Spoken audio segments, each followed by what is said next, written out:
If you rethinking all TVs are basically the same and you should just grab whatever is cheapest at Walmart, you're about to make a very expensive mistake. Because here's the truth nobody tells you. Some TV brands will look great on day one and turn into a laggy, unresponsive nightmare within 18 months. And I'm not talking about minor annoyances. I've analyzed Consumer Reports data, combed through thousands of user reviews, and pulled from my own industry experience to bring you the truth.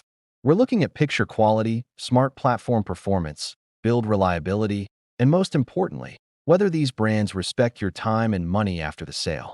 Today, I'm ranking the top 12 TV brands from absolute worst to best, and some of these results are going to shock you. Stick around, because if you're planning to buy a TV in the next 6 months, this video could save you from hundreds of dollars in frustration costs. Before we dive in, do me a favor. Hit that subscribe button and drop a comment telling me which TV brand you're currently using and whether you love it or regret it. Your real-world experience helps everyone make smarter decisions. Let's get into it. Coming in dead last, Element TVs. Look, I get it. You walk into Target, see a 50-inch TV for $199, and think you found the deal of the century. But here's what really happens. Element TVs are the definition of false economy. These are bargain basement panels with smart platforms so sluggish, you'll age waiting for Netflix to load. Consumer Reports gives them reliability scores that are consistently below average, and real users report failures within the first 2 years at rates that should terrify you. The picture quality? Acceptable if you're watching from across a football field in dim lighting. The moment you turn on anything with dark scenes, you're looking at black levels that look more gray than black, and motion handling that makes sports look like a slideshow presentation. But here's the real kicker. When something goes wrong, and trust me, something will go wrong, Element's customer support is virtually non-existent. You're basically buying a disposable TV and hoping it lasts longer than your goldfish. Element TVs are like that friend who borrows money and never pays you back. Avoid at all costs. Number 11. Insignia, Best Buy's house brand. Now, Insignia isn't quite as bad as Element, but it's still firmly in the buyer beware category. These are Best Buy's answer to cheap TVs, and you're getting exactly what you pay for, a TV-shaped object that displays moving pictures. The main issue with Insignia is consistency. Some units work fine for years. Others develop backlight issues, dead pixels, or software problems within months. It's essentially a lottery, and those aren't odds I'd recommend playing with your hard-earned money. The Fire TV integration sounds good on paper, but it's often implemented on hardware that can barely handle it. You'll experience lag, crashes, and that special kind of frustration where you press a button and wait 3 seconds for the TV to acknowledge you exist. Consumer Reports data shows Insignia falling below average in reliability, and user reviews consistently mention the same problems. Cheap build quality, mediocre picture, and that sinking feeling that you bought something that won't last. If you're considering Insignia because of the price, remember this. The false economy of buying cheap means buying twice. That $300 savings today could cost you $500 in replacement costs within 2 years. Number 10. Westinghouse TVs. You might recognize the Westinghouse name from appliances your grandparents owned, but don't let brand nostalgia fool you. Modern Westinghouse TVs are budget brands trading on a legacy name, and the quality doesn't match the history. These TVs suffer from the same problems as other bottom-tier brands: poor smart features, inconsistent quality control, and reliability that makes you nervous every time you turn it on. The picture quality is serviceable at best, with color accuracy that would make a professional calibrator weep. Real users report issues with inputs failing, remotes dying within months, and customer service that's about as helpful as a screen door on a submarine. The warranty might be there on paper, but good luck getting anyone to honor it without a fight. Westinghouse TVs belong in the avoid unless absolutely desperate category. And even then, save a little longer. Number 9. Vizio. Now we're entering controversial territory, because Vizio has loyal fans who swear by their value proposition. But here's what the data actually shows. Vizio's strategy is clear: pack in features at aggressive price points. On paper, it looks amazing. In practice, it's a mixed bag that leans negative. Consumer Reports consistently ranks Vizio below average for reliability, with user complaints focusing on 3 main issues. First, the SmartCast platform. It's sluggish, it crashes, and it updates at the worst possible times. Imagine settling in for movie night and being forced to wait 20 minutes for a firmware update. That's the Vizio experience.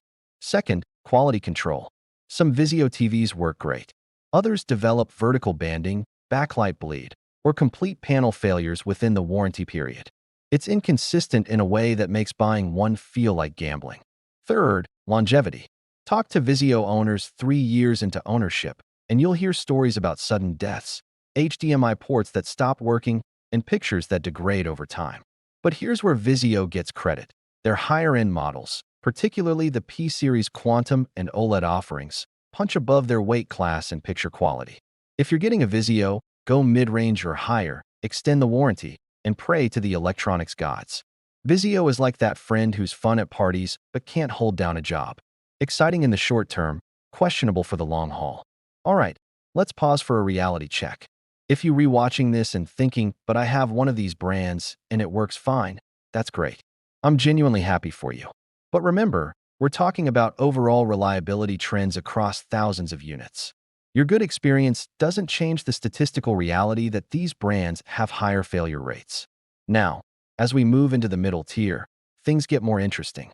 These are brands that won't embarrass you, but they're not going to impress anyone either. They the reliable Honda Civics of the TV world. They get you where you're going, but don't expect anyone to turn their head. Number 8. Hisense. Hisense represents a fascinating case study in the TV market. This Chinese manufacturer has been aggressively pushing into Western markets with a simple value proposition, decent specs at lower prices. And honestly, they're improving rapidly. 5 years ago, I would have ranked Hisense much lower. But recent models show genuine progress in picture quality and reliability. The U8 and U9 series compete surprisingly well with mid-tier Samsung and LG models at 30 to 40% lower prices. The QLED panels deliver respectable brightness and color, and the Google TV or Roku implementations are smooth enough for daily use. But here's the catch. Hisense quality control is still inconsistent.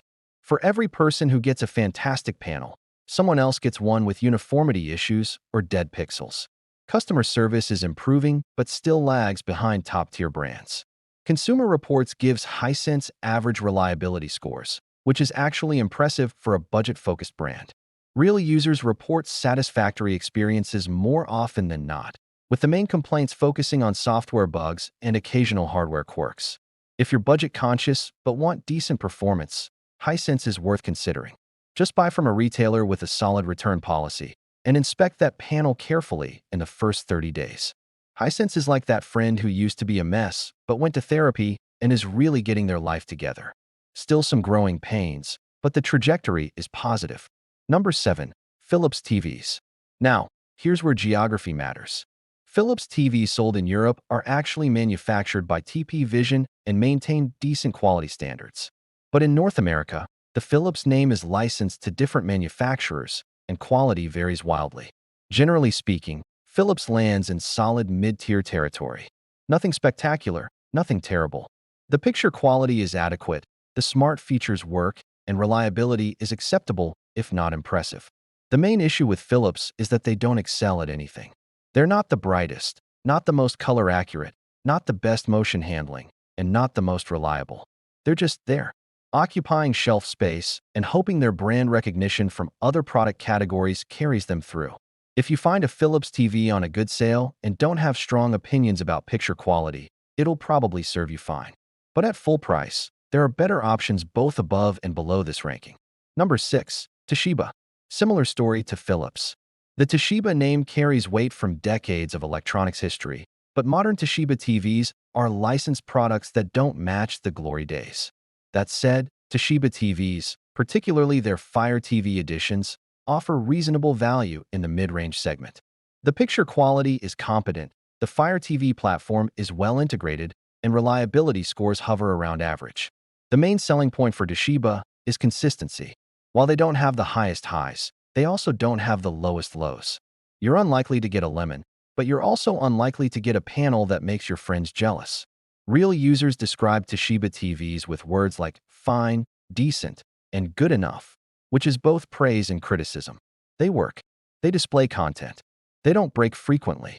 but they don't inspire passion. If you're the type of person who views a TV as an appliance rather than an experience, Toshiba won't disappoint you. Just don't expect to be wowed. Now we're entering the upper middle tier, where brands start justifying premium prices with actual performance. These are TVs that will satisfy most viewers and hold their value over a 5 to 8 year ownership period. This is where the conversation shifts from "will it work" to "will I love it?" Number 5. Panasonic. Here's the frustrating thing about Panasonic. They make some of the best TVs in the world, but they've largely pulled out of the North American market. If you're in Europe or Asia, bump them up 2 spots. Panasonic's OLED panels are exceptional, with some of the most accurate color reproduction and motion handling you'll find at any price point. Professional calibrators love them. Home theater enthusiasts swear by them. But availability is the killer. Limited models, limited support, and prices that don't reflect their market position. If you can find a Panasonic OLED on sale and you care deeply about picture accuracy, grab it. Otherwise, the practical limitations push them down this list. For the small percentage of viewers who can access and afford Panasonic's premium offerings, you're getting top-tier performance. For everyone else, this is more of a historical footnote. Number 4. TCL. This ranking will surprise people, and I can already hear the comments. But let's look at the data. TCL has executed one of the most impressive brand transformations in consumer electronics. 10 years ago, they were disposable budget TVs. Today, their 6 Series and 8 Series models compete directly with premium brands at half the price. The 6 Series with mini LED backlighting delivers brightness and contrast that embarrass TVs costing twice as much. The Roku integration is seamless and smooth. Consumer Reports has actually upgraded their reliability ratings for TCL in recent years, showing real improvement in quality control. But here's what really impresses me. TCL understands value. They're not trying to be Sony. They're not trying to be LG. They're trying to give you 85% of premium performance at 50% of premium prices, and they're succeeding. Real user satisfaction scores are climbing. The gaming community particularly loves TCL for low input lag and good HDR performance at accessible prices.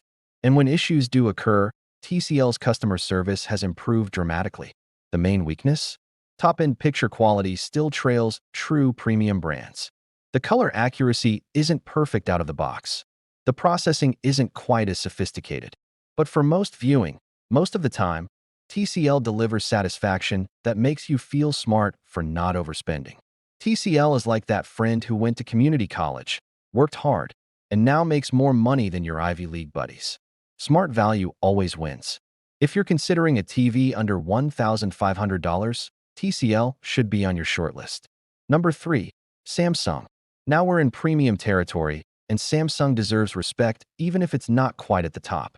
Samsung's strengths are obvious. They manufacture their own panels, their processing is sophisticated, and their QLED technology delivers brightness that competes with OLED in most scenarios. The Tizen Smart platform is fast, well-supported, and actually pleasant to use. Consumer Reports consistently ranks Samsung above average for reliability, and real-world longevity data shows these TVs lasting well into the 7 to 10-year range with minimal issues. When you buy Samsung, you're buying peace of mind. The Neo QLED models with quantum mini LED backlighting are particularly impressive. Deep blacks, explosive highlights, and color that pops without looking cartoonish. For bright rooms and HDR content, Samsung excels. Gaming features are top-notch, low input lag, multiple HDMI 2.1 ports, and variable refresh rate support. If you're a PS5 or Xbox Series X owner, Samsung TVs let your console shine. But here's where Samsung stumbles. Black level uniformity doesn't match OLED. Viewing angles are narrower than competing technologies. And the aggressive pricing strategy means you rarely get the deal of the century feeling. Also, Samsung has made the controversial decision to remove support for Dolby Vision, favoring their HDR10+ format. For most content, it's fine. But if you're a videophile who cares about these details, it's annoying. The real question with Samsung is this. Are you paying for performance or brand premium? At their mid-range price points, you're getting great value. At the top end, you might be overpaying for the name. Samsung is like that friend who's successful, knows it, and expects you to acknowledge it. The quality is there, but so is the price tag that reflects their market position.